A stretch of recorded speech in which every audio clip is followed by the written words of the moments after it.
Hello, we are live, and I want to apologize because we are a few minutes late due to some technical issues, but now hope we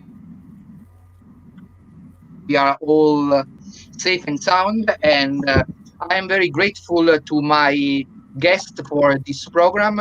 We have a very special panel for this program.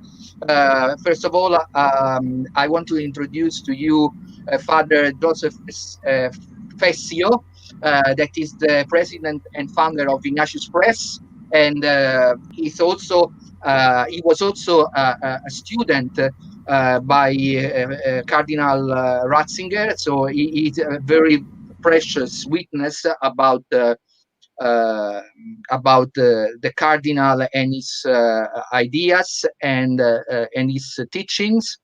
And then we have Father Kocik, Father Thomas Kocik, that is a priest and a scholar about the liturgy, and now he's, I don't remember, maybe in Massachusetts, I'm correct? Correct.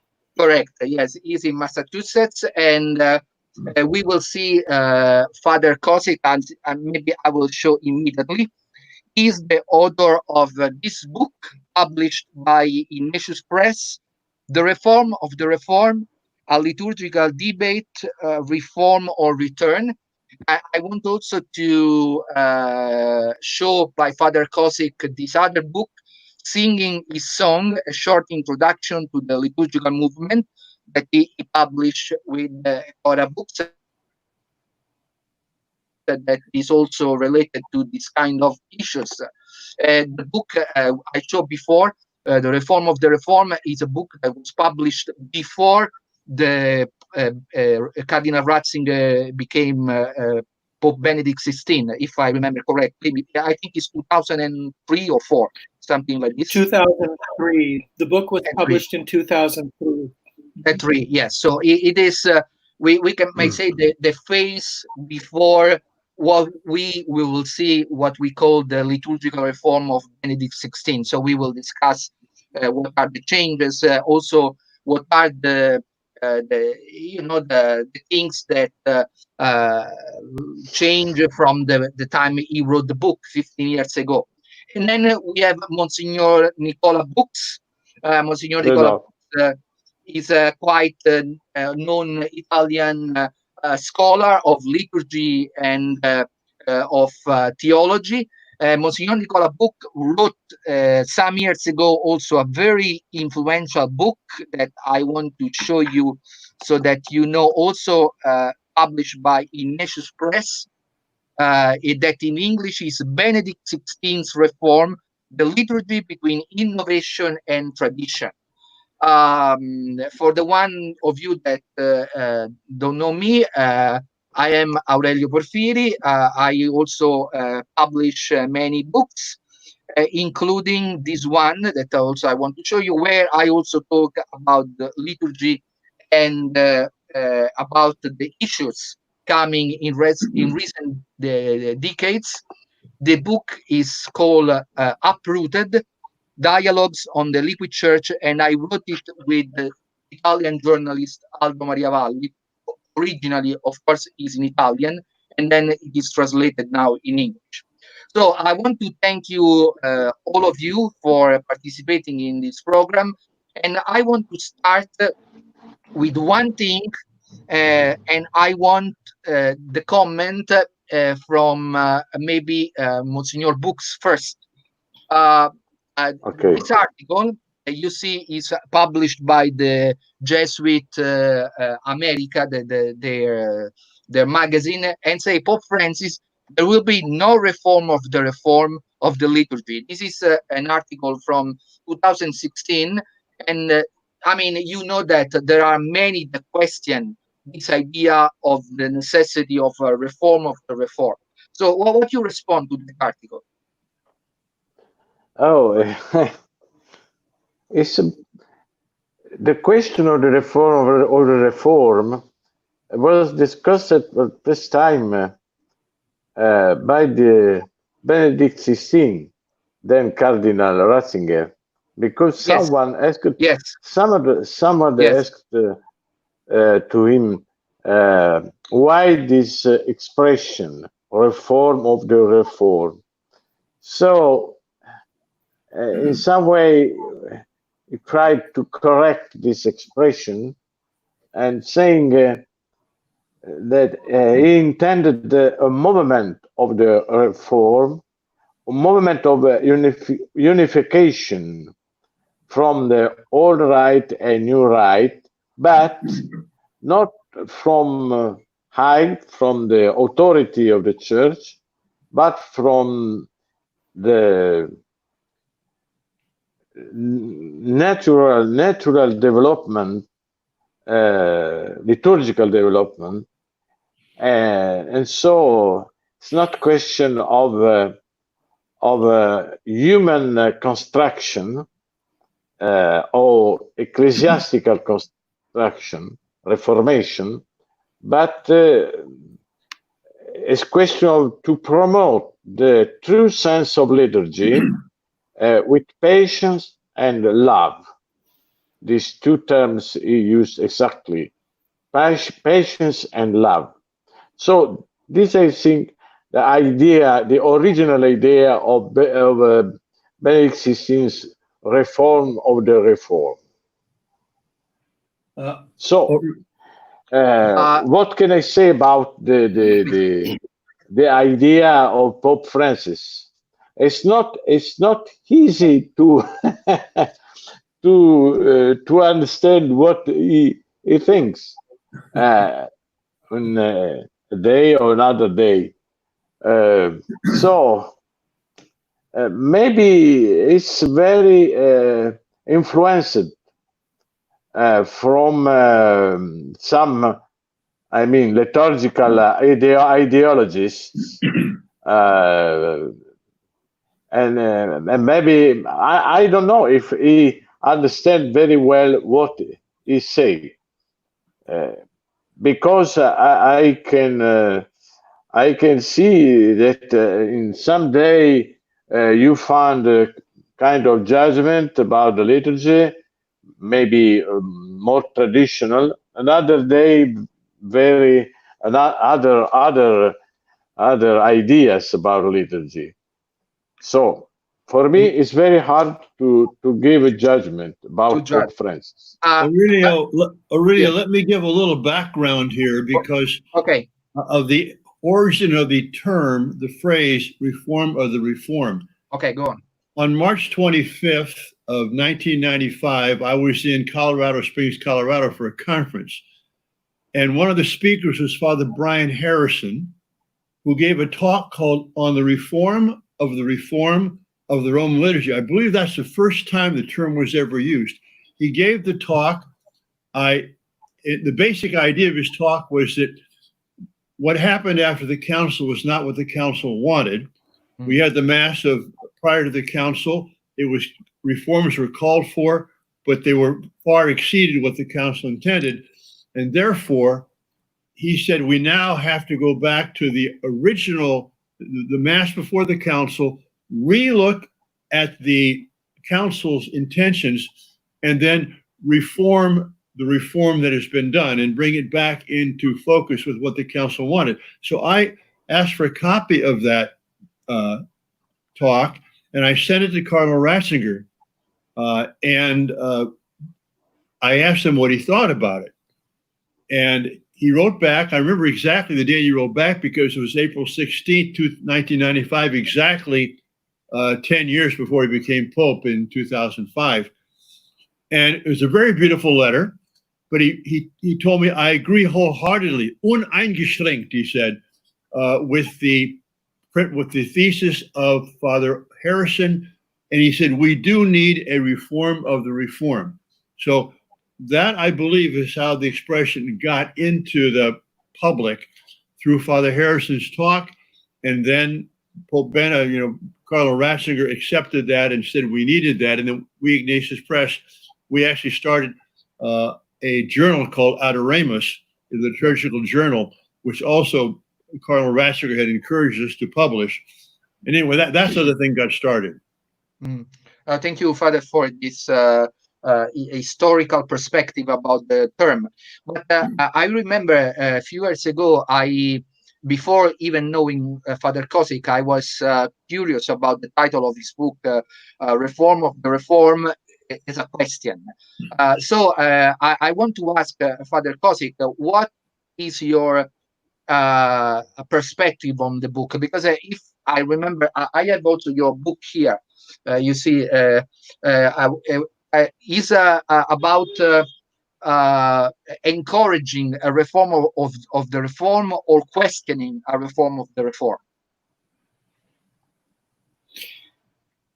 Let me begin by saying I have the least interesting background of the four of us. No book, no letter. Yes. That's because I'm in the process of packing and moving for a new assignment. But the most interesting foreground. Thank you. May I say something briefly first about Pope Francis's comment? Okay. It's hard to know what the Pope expected to accomplish with that remark. It is not a doctrinal statement. It is an evaluation of a historical fact, namely the process of liturgical reform that began with the liturgical books of Paul VI. It's like saying the euro is irreversibly established in Europe. Well, why should we think so? The whole thing could be scrapped, or at least corrected by a future pope. And the validity of the reform or new liturgical movement, whatever you want to call it, does not rely on any one pope or personality. It relies on sound principles that are of enduring value for the church. So the movement must go on, and it does, whether the current pontiff likes it or not. The reform of the reform, the title of my book takes the form of an imaginary debate between an advocate of total return to the preconciliar rites and one who accepts in principle Sacrosanctum Concilium and some of the very modest reforms that the liturgical constitution called for, and seeks a more conservative implementation of Sacrosanctum Concilium, more consonant with the received tradition, in the light of post-conciliar experience, to eliminate abuses and to correct the reform that occurred after the council. The book is a debate between the traditionalist, hardline traditionalist, scrap the entire liturgical reform following the council, and one who says, no, the reform is good in many ways, we should not scrap it altogether. That's why it's subtitled A Liturgical Debate. May I ask? But you know, I was please.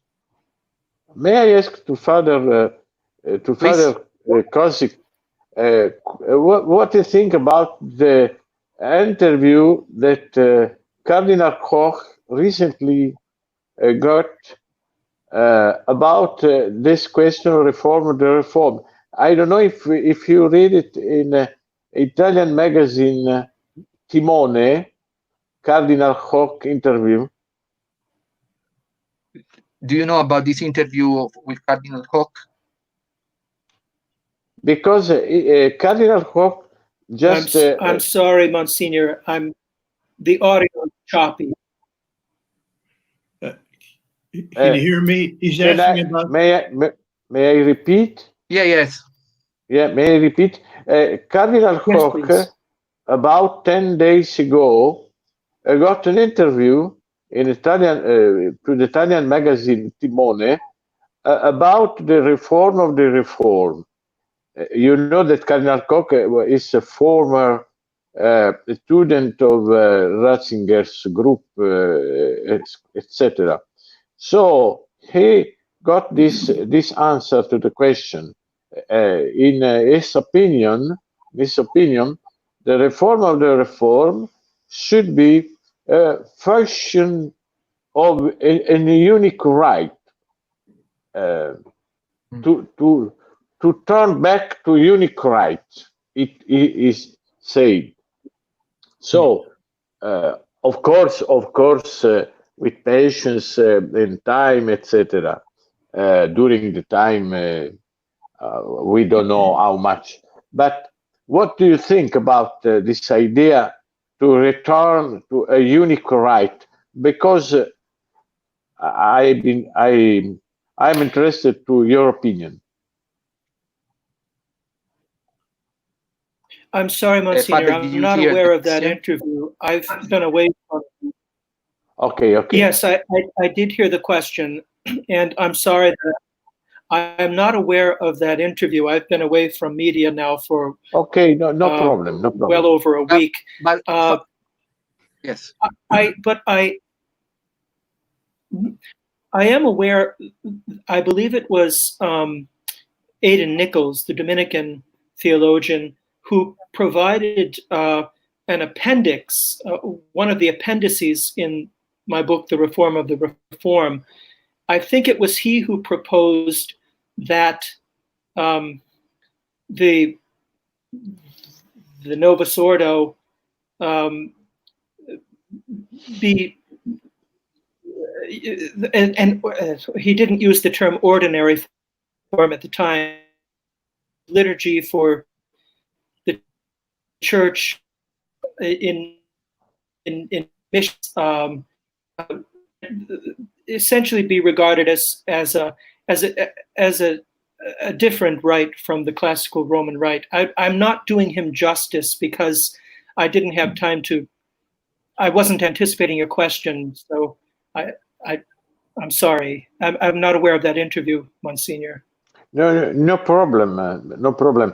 Just to know your opinion about this idea to turn back to a unique rite anymore in two shapes, but a unique Roman rite.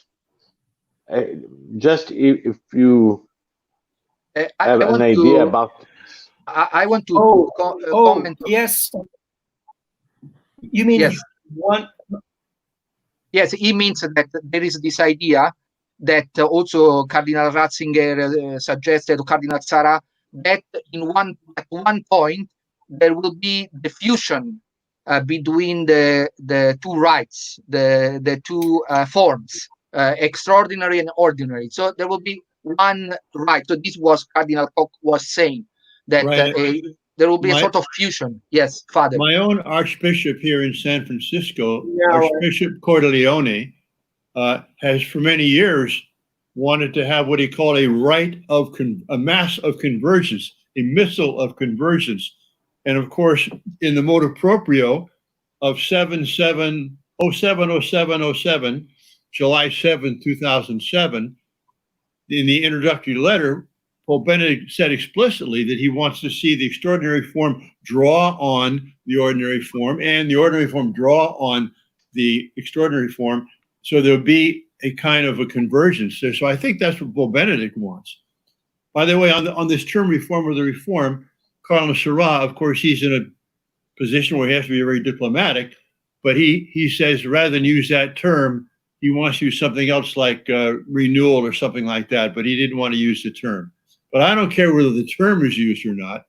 The question is the show here. You asked, Aurelio, is the reform of Pope Benedict relevant?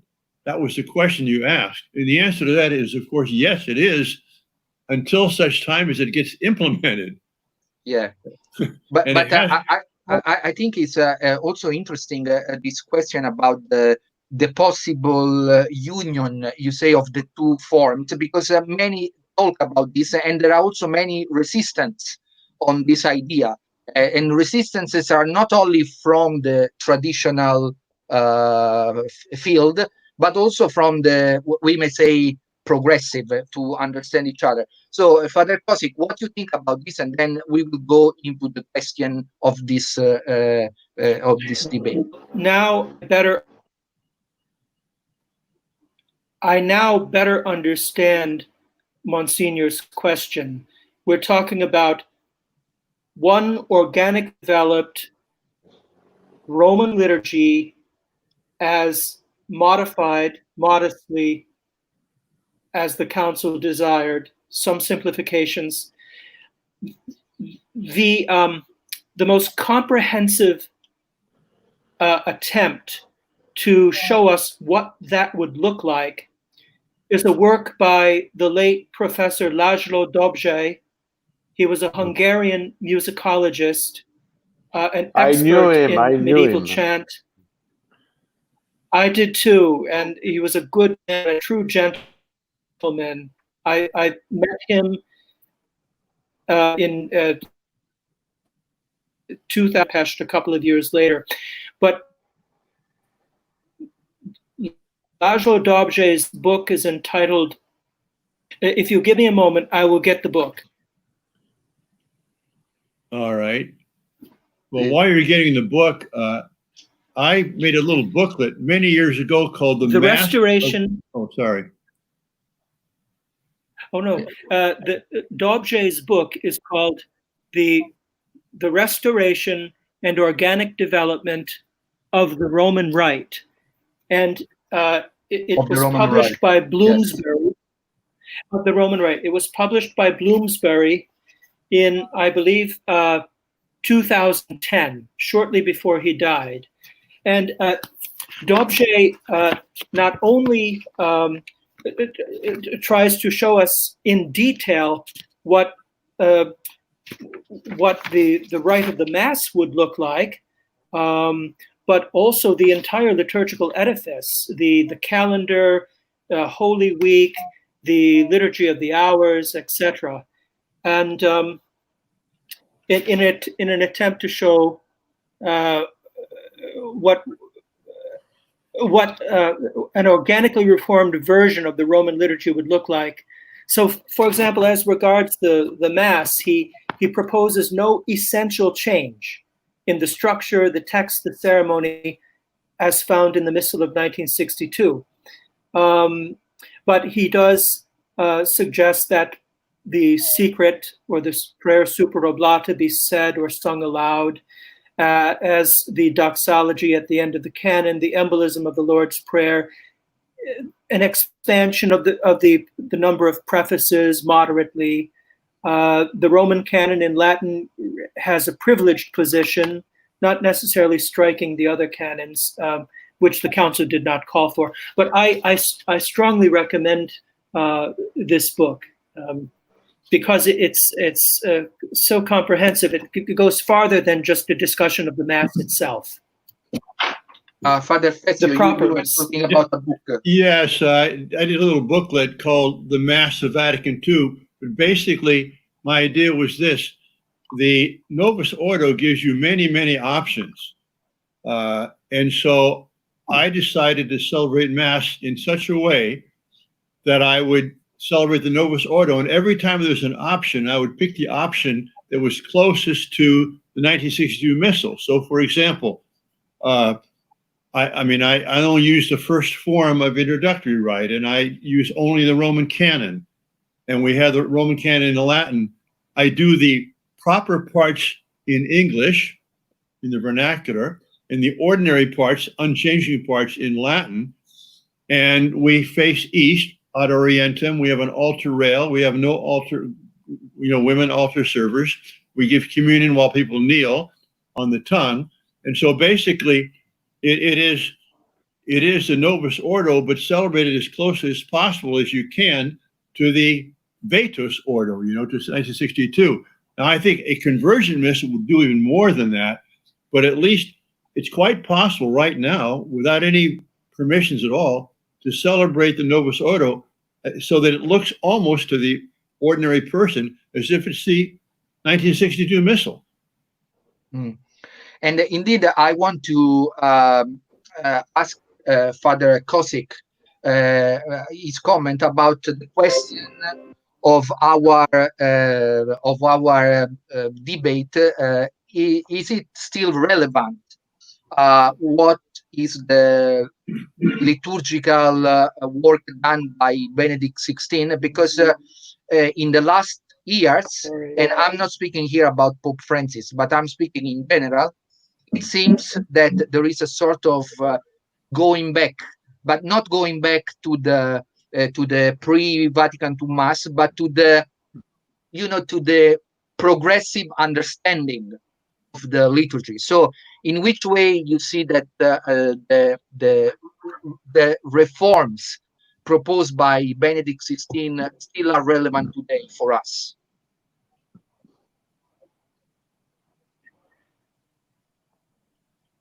They're relevant because they're necessary to bring the Reformed liturgy more in line with the received tradition, the tradition that Trent inherited, the tradition that Vatican II inherited. So Ad Orientem has value, stands on its own merits. The increased use of Latin, a universal language in this increasingly globalized time that we live in. The Novus Ordo, in many ways, compared to the older liturgy, is impoverished ceremonially, symbolically, when it comes to nonverbal symbolism. The Novus Ordo is it's awash in words, it's verbose, it's chatty, whereas in the old rite, the silence, and the popes have spoken of the importance of silence in the liturgy, the silence is built in, it's integral at some points. For example, the softly spoken canon.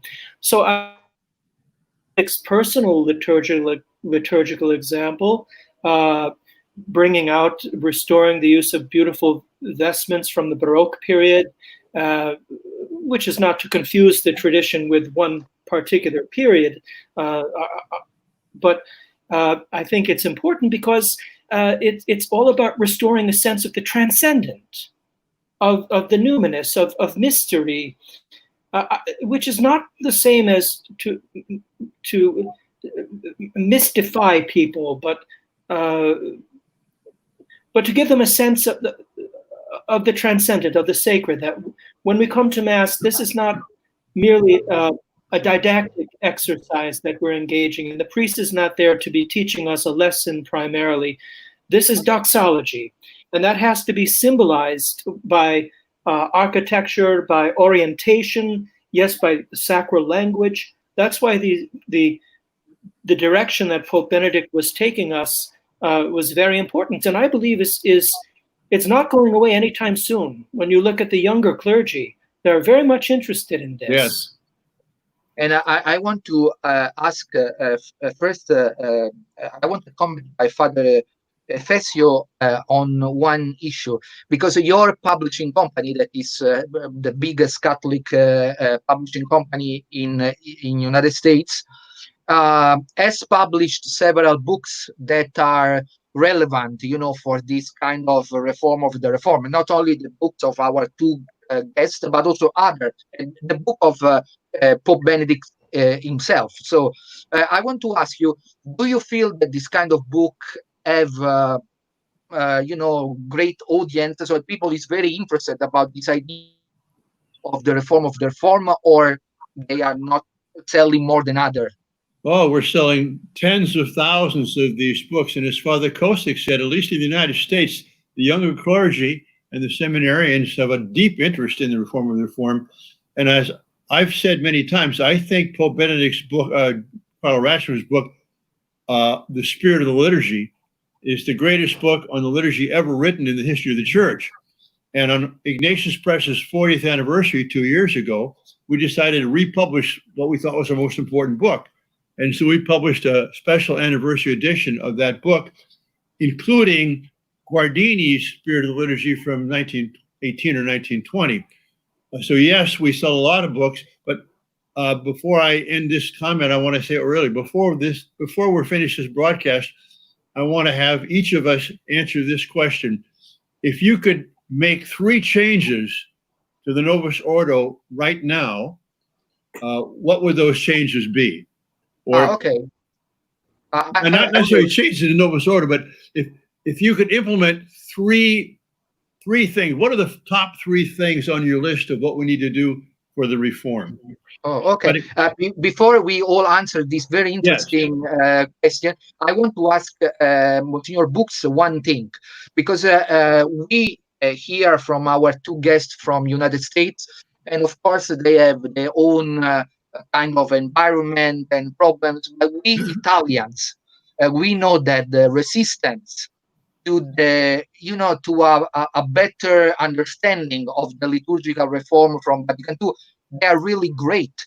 Big resistances from our bishops, some or part of our clergy. So, do you think that in our own situation, the reform of Benedict XVI still has possibility to thrive and to survive despite the strong opposition? In my opinion, this idea of Benedict XVI works underground in a Italian environment, ecclesiastical environment, because young people or intellectuals were more deep in their reflections.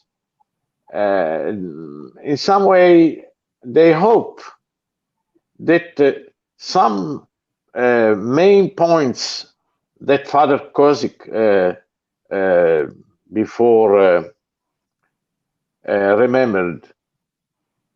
First, the orientation, turning to the Lord. Second, the Latin. Third, the silence. Are very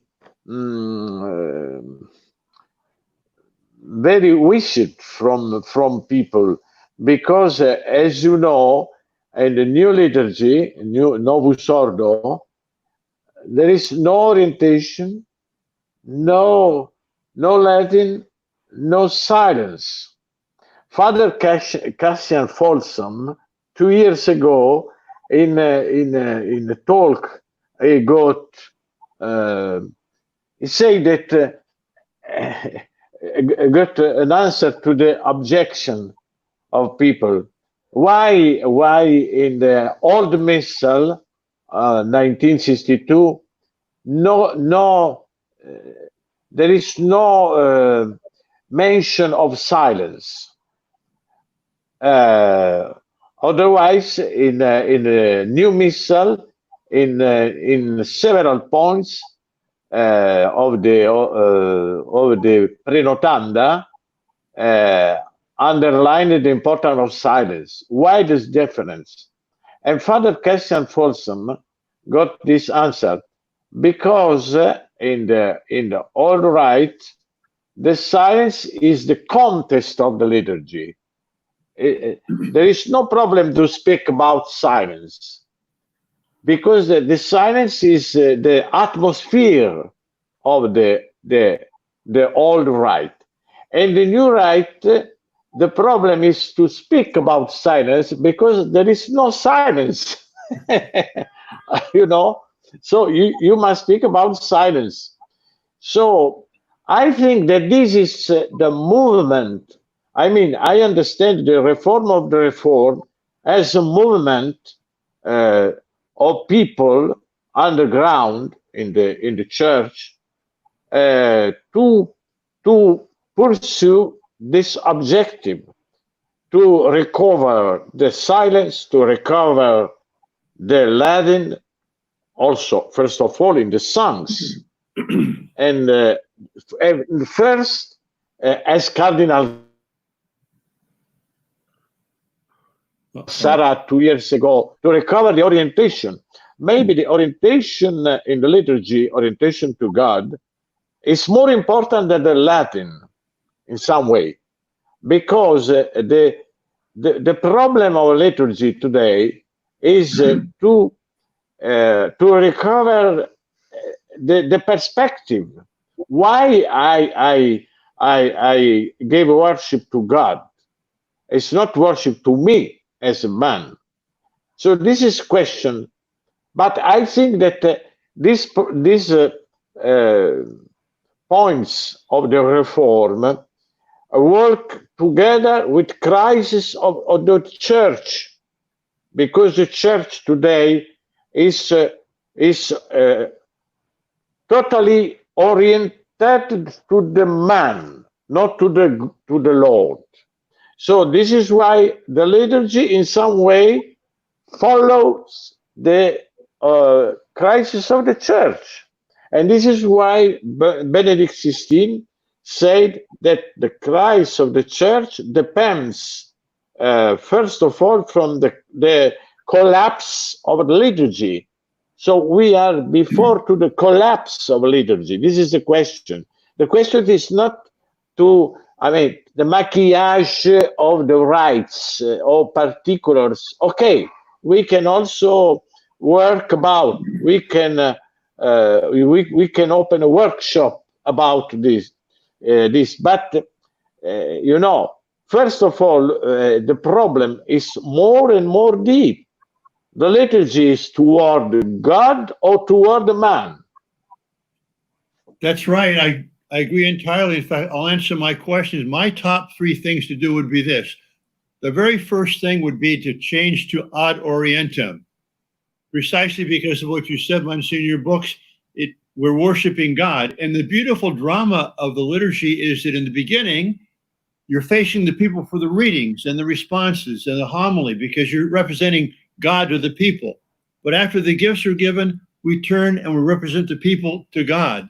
And then at communion, we come back and we give communion. So that beautiful drama of ad orientem, with facing the people for the liturgy of the word, to me, that's the number one thing to do. And we can do it without any permission. We don't need it. It's permitted in the Novus Ordo. The number 2 thing we haven't mentioned yet, I think we need to restore Gregorian chant. And that will help restore the silence you talked about, Monsignor, in your books, because when you have chant, it is, in a certain sense, it's a kind of silence. It's kind of a music that you can meditate or contemplate in. And as Pius X said, you have to measure every other form of music in the liturgy with Gregorian chant. And what I did years ago, we started to have the Kyrie, the Sanctus, the Agnus Dei, Gregorian chant. And once you have those and the people sing them, and then you're singing some folk song as an offertory song or something like that, people recognize the dissonance, the incongruity of those 2 things together. So my number 2 item would be Gregorian chant. And the third thing is I would make sure every church has a communion rail and that people can receive communion kneeling and on the tongue. With those 3 things. And a fourth thing I would say is at least a canon in Latin. With those 4 things, and all of them can be done right now, we'd be a long way toward the reforming the liturgy in the direction we've talked about here. As for me, my 3 things will be, first of all, to abolish the sign of peace, because it has become something completely outside what was probably intended. And or I will take inspiration from Chinese. In this, I really like, because they just bow to each other, don't move, don't go around. That would be already good. The second thing, I would forbid the priest to talk outside what he has to say. So not to do all these little homilies every time in the liturgy, before Our Father, before the communion, before everything. So he should just the second. And the third thing is probably, I also would suggest to have ad orientem, because that would probably save some of the abuses that come. So Father Kocik, what would be your 3 things that you would implement on the Novus Ordo? As Father Fessio said, none of these requires a change to the liturgical books themselves. Ad orientem, wherever possible, architecturally possible. If ad orientem celebration is not feasible or possible because of the architecture, then certainly the Benedictine altar arrangement with the prominent crucifix in the center of the altar, the corpus facing the priest, and the candles, symmetrical, not flowers on one side, candles to the other side, symmetrical. So Aurelio, because symmetry is order, and where there's asymmetry represents disorder to me. It's diabolical. Maybe that's going too far, but the elimination of communion in the hand, rescind the indult, where the indult exists for Holy Communion received in the hand. It has done untold damage to people's belief in the real presence of Christ in the Holy Eucharist. I've been a priest 23 years. You other two fathers much longer than I have. I do not get the impression that Holy Communion is, for most of the people in the congregation, a time of worship and intimate communion with our Lord. It's just a social event. This is the time when we get up now, we receive the little white thing before we sing a song. And looking around to see who's received. Very few people return to their pews having received Holy Communion and pray. That's my experience. The elimination of communion in the hand, yes, communion kneeling and received on the tongue. And I would also rescind permission for female altar servers. This is a service that historically has always been tied to possibility of a priestly vocation and reserved to clerics in the tradition of the church. Good. If I may say one more thing, which would require a change to the liturgical books themselves, and that would be the restoration of some of the ceremonials that were abolished in the reform of Paul VI. Perhaps the biblical prayers of to be said while the priest is incensing the gifts and the altar at the offertory. Some of the rich ceremonial that was discarded can come back. Signs of the cross. That's my input. But thank you. The old rite is essential to this project of reforming the reform because it's the benchmark. Yeah. And Monsignor Bux, so what will be your 3 things that you would implement if you have the power to do that in the new Novus Ordo?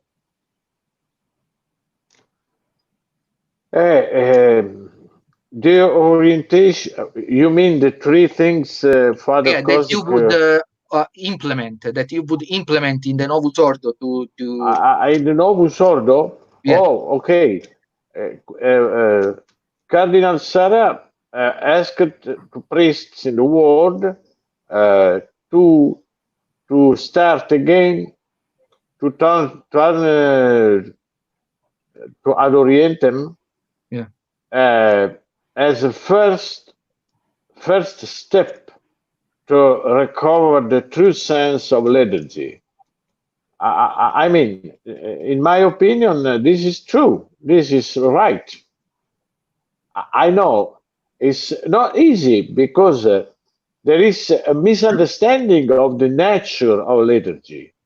You know, actually in the church, there is a big distance, how can we say, big conflict about the nature of liturgy. The nature. If the liturgy is toward the Lord, it's toward the community. So, speaking about the reform of the reform, means to speak about this question of the nature of liturgy. So we must resolve this question first of all,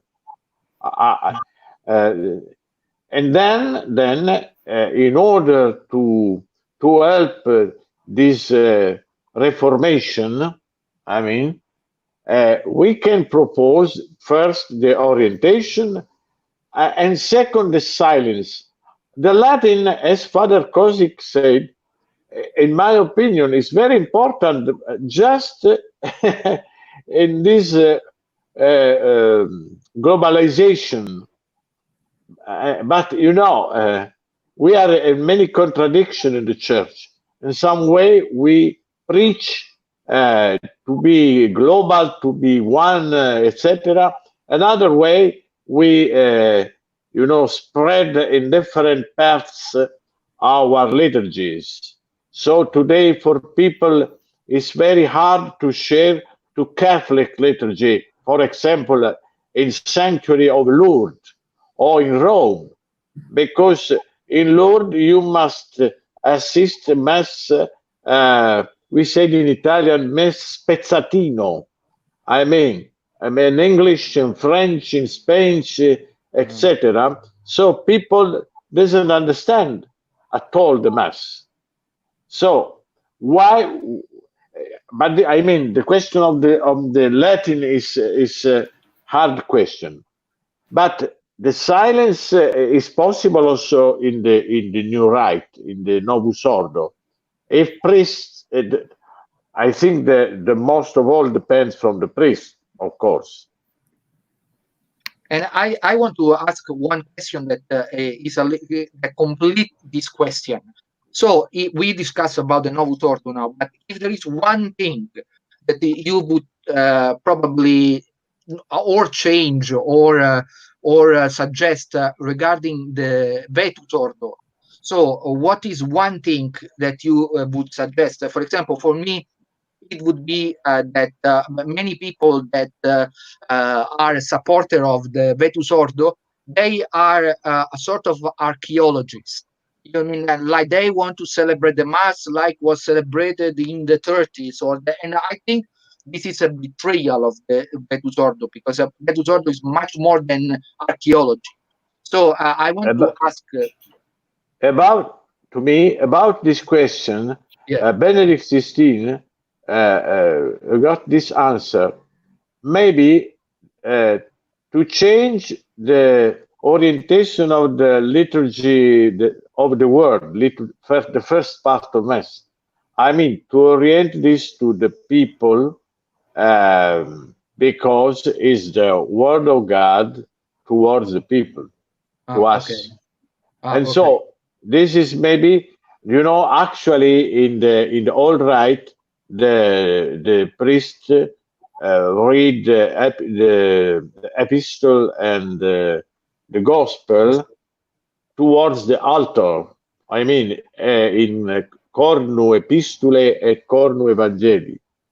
But maybe this should be a good challenge. But I mean, the question now is actually it's not possible to change the things, a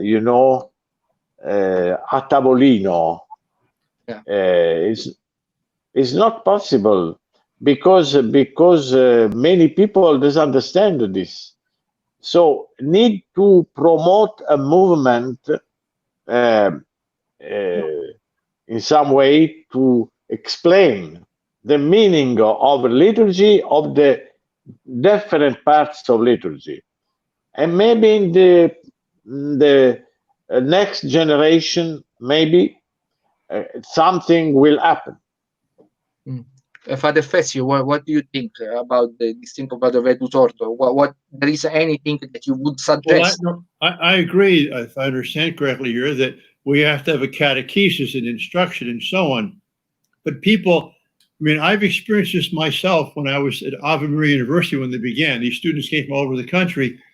And I told them at the time, I said, despite what you've been told, you have the option to receive communion standing, in the hand, standing on the tongue, kneeling in the hand, kneeling on the tongue. You can choose whatever you want. And I had an altar rail there, but they could stand or they could kneel.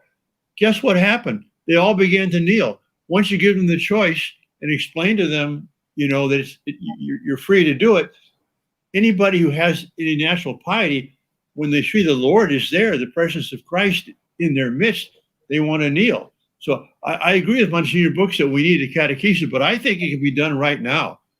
But Aurelio, you only gave us your first item. What are your other two items? Aurelio, you said I say that Yeah, I said that for myself, I suggest that it would be good to abolish the sign of peace or to modify the sign of peace for the Novus Ordo, then to prevent the priest to do many speeches during the mass, because that is very disturbing when there is no necessity, like explaining this, explaining that. Yeah. That is another thing. And also, I think the third thing is about I don't remember what I say, but it's about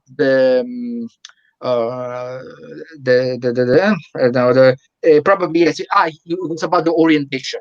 Yeah, because I think also the orientation. But I'm curious also to know what you think about in the Beatus Ordo, if there will be the possibility. What you would, for example, Monsignor Books suggest that the readings can be done toward the people and not toward the like is what you would suggest.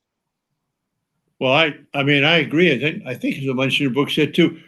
I know when I've made this argument to people who like the Vetus Ordo, they say, well, no, reading the epistle, reading the gospel, that's an act of worship. We have to face God. But I think that's nonsense.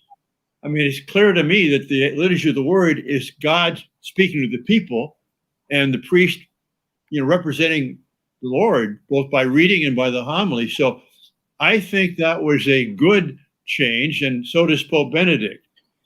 I think moving the altar closer to the people was also a good thing, and so does Benedict. I think separating the ambo from the altar, so distinguishing the liturgy of the word, liturgy of the Christ, that was also a good thing, and so does Benedict. So in all these things, I'm with Benedict. Father Kocik, what would be your suggestion?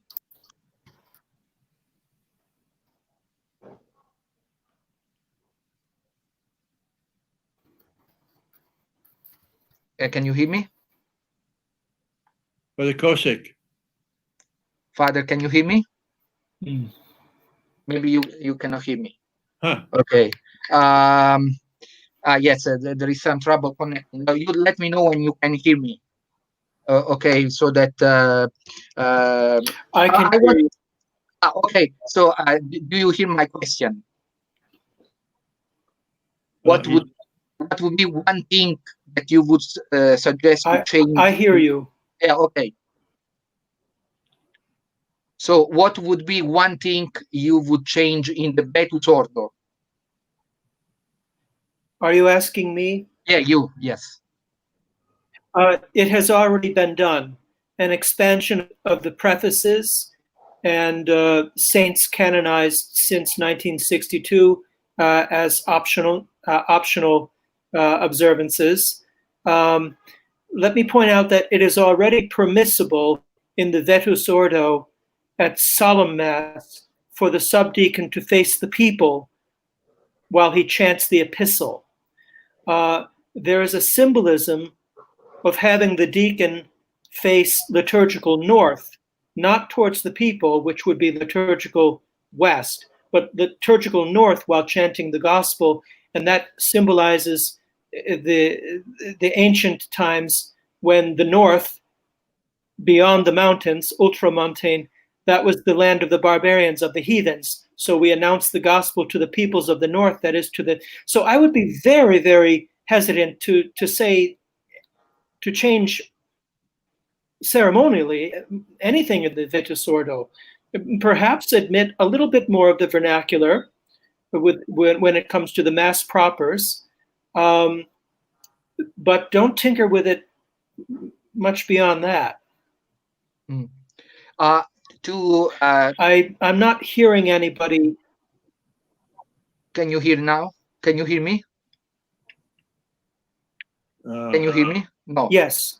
Okay. There is some trouble with the connection because we are so far apart. So that's something that unfortunately can happen. Yeah. I want to conclude this with one question. That is this. There are books that usually are very important to inspire, a movement. So, for example, Father Fessio before mentioned the spirit of the liturgy, by Cardinal Ratzinger, and Father Kocik mentioned the book about the Hungarian musicologist. So these are books that are very important. So I want to suggest myself that one of the book for me most important, and that was published in United States, was published by Ignatius Press, was the Ratzinger Report, because also that book by my friend of me and Monsignor Books, Vittorio Messori, that book was really like something that put in question, many of the assumptions that the people have. It was 1984, I think. Yes, Wait. our edition was In Italian. 1986, but In yes. English, maybe Yes. Yeah. 86, so a few years later.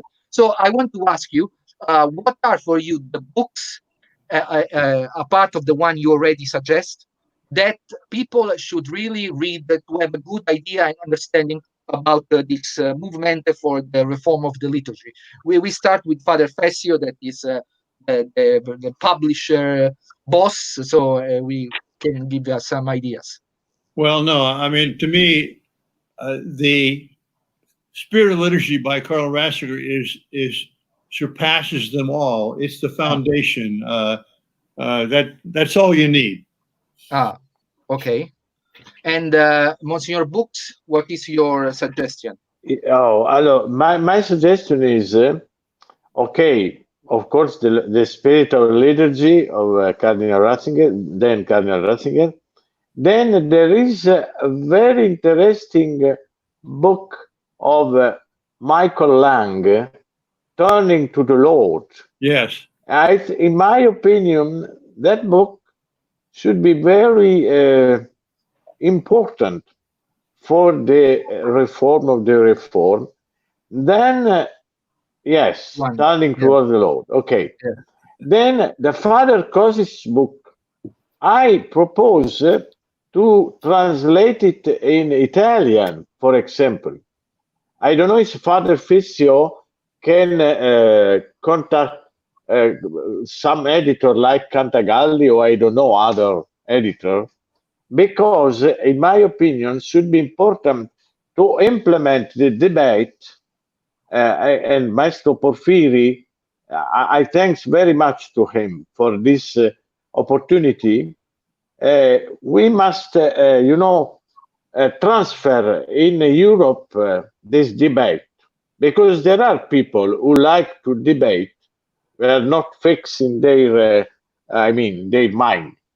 And I propose, for example, that the book of Father Kocik could be translated in Italian, maybe with some implementation observations, I don't know, or preface, etc., because it's important to promote the debate.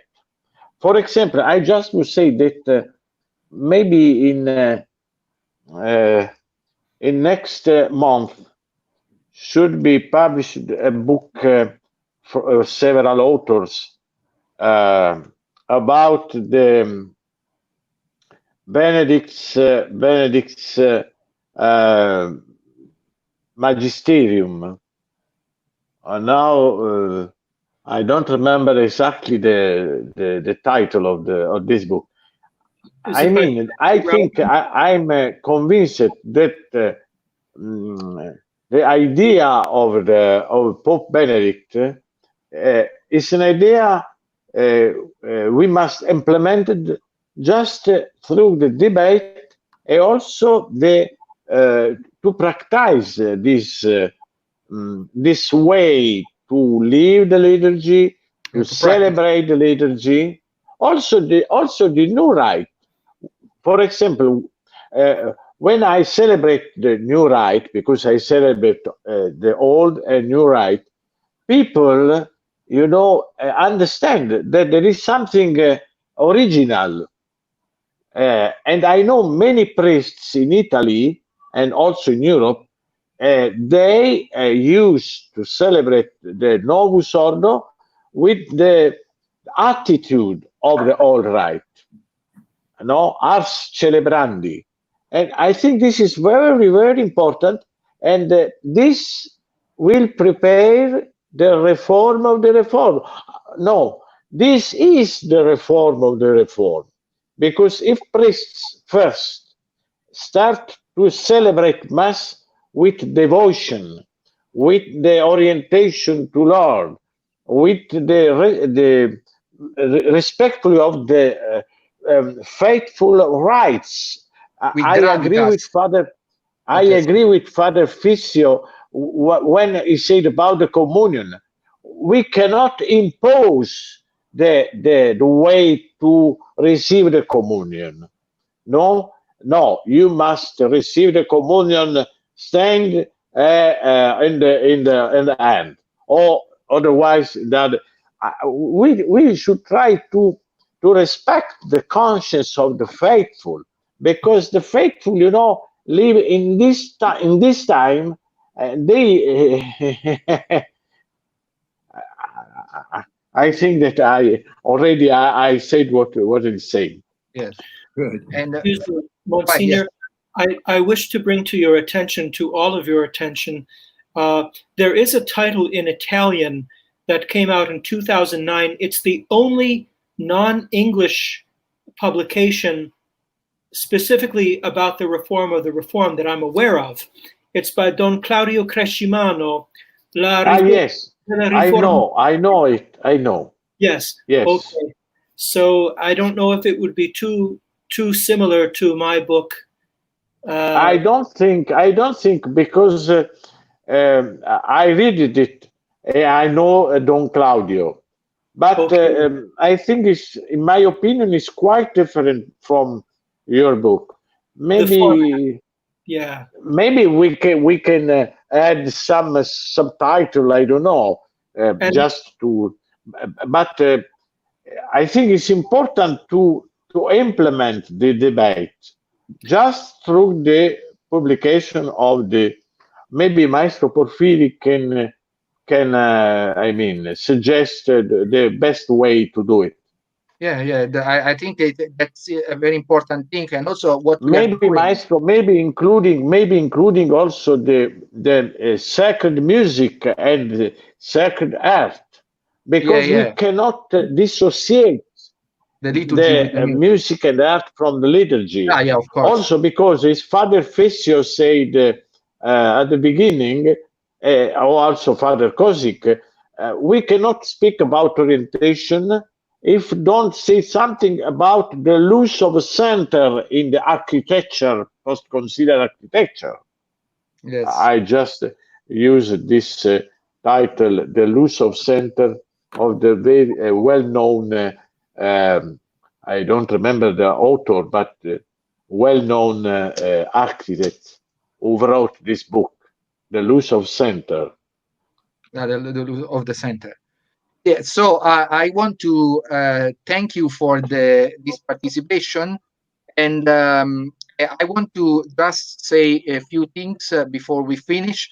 On Thursday, we have a program, the craft of choral arranging, skills, challenges, and new frontiers. Also, a very interesting program with guests from Argentina, the United States, and Philippines, and me included. On Saturday, we have a program about the dark side of modern music, and Wagner, Nietzsche, Schoenberg, and Mick Jagger. With me, we'll discuss Dr. E. Michael Jones and Dr. Mario Iannacone. And so, if you are, and I'm talking to the people that will listen to this video, will look to this video. If you can, please join the program. And I want to thank Father Fessio, Father Kocik, and Monsignor Books for your participation. Even if we have some connection troubles here and there, but at the end we did it, and I think the discussion was very interesting and will be available on YouTube and on Facebook from now on. And so thank you very much. I hope that I will have you in the future also in some other program. And I want to thank also all the people that was listening and that hopefully they will get some good from what we said. Thank you. Thank you. Thank you. Thank you. Thank you. May God I bless plug one more book? Thank you. Monsignor. Hey, Ah. yes. right. Thanks. This is all part of So it. It's all part I of the hope also to publish in Italy this your book. It's important. Yeah. I reviewed this, Monsignor, for the journal Antiphon last year. Yeah. I think I sent you the PDF. Thank you, Yes. Porfiri, for having me. Good seeing you all. My pleasure. Okay. My pleasure. Thank you. Just 1 second. God bless.